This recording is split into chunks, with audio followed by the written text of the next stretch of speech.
وصفة اليوم اللي هي الشريمب شاك أو سطل الروبيان مع الذرة والبطاطس مع بهار الكيجن اللي هي الهبة. كثير مطاعم بحرية هابين فيها الحين. نشوف المقادير مع بعض. كيلو روبيان بالقشر، بس شلت خيط الظهر منه وغسلته وخلته على جنب. ذرة وبطاطس سلقتهم نص سلقة. حبة ليمون قطعتها شرايح بالقشر.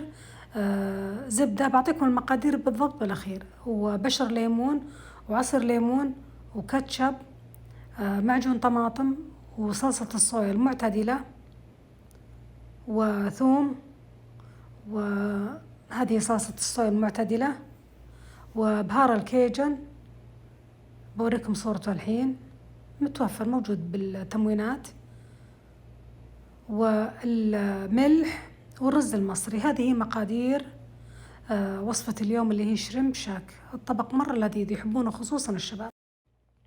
يلا نبدأ بسم الله. أول شيء أجيب قدر عميق وأذوب فيه الزبدة، بعدين أحط الثوم وأقلب لين يتحمر الثوم شوي، بعدين أضيف اللي هو معجون الطماطم والكاتشب وأقلبهم مع بعض، بعدين أضيف بشر ليمون، عصير الليمون، بهار الكيجن وصلصة الصويا، أقلب بس كذا دقيقة واحدة.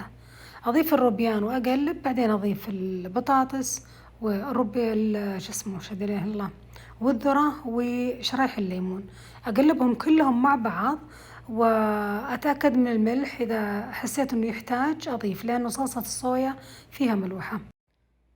الحين أغطي القدر وأخلي الروبيان يستوي تقريبا ربع ساعة أو على حسب حجم الروبيان. بهالأثناء أسلق الرز المصري. جبت قدر حطيت فيه ماء وملح وزبدة، وحطيت الرز المنقوع ربع ساعة وتركته لين تشرب الماء. جبت صحن التقديم وغرفت الشريمب شاك، ما شاء الله تبارك الله الريحة مرة تشهي. بعدين حطيت الرز المصري بالطريقة هذه، وغرفت من الروبيان ومن شرايح الليمون، وترى على فكرة ما عطت مرارة نهائيا. الذرة، البطاطس، وتقدرون تسوونه بكيس خاص للشوي، لكن أنا أفضل الطريقة هذه. بعدين طريقة الأكل مثل طريقة أكل المطاعم، تلبسون قفازات، حتى بالمطاعم يعطونكم مريلة، تقشرون الروبيان وبعدين تغمسون من الرز من الصلصة، تاكلون مع البطاطس طرية مرة وذايبة الروبيان. الطبق جدا لذيذ وأعجب الجميع، وما شاء الله تبارك الله ما بقى منه ولا شيء. صحة وعافية مقدما على الجميع.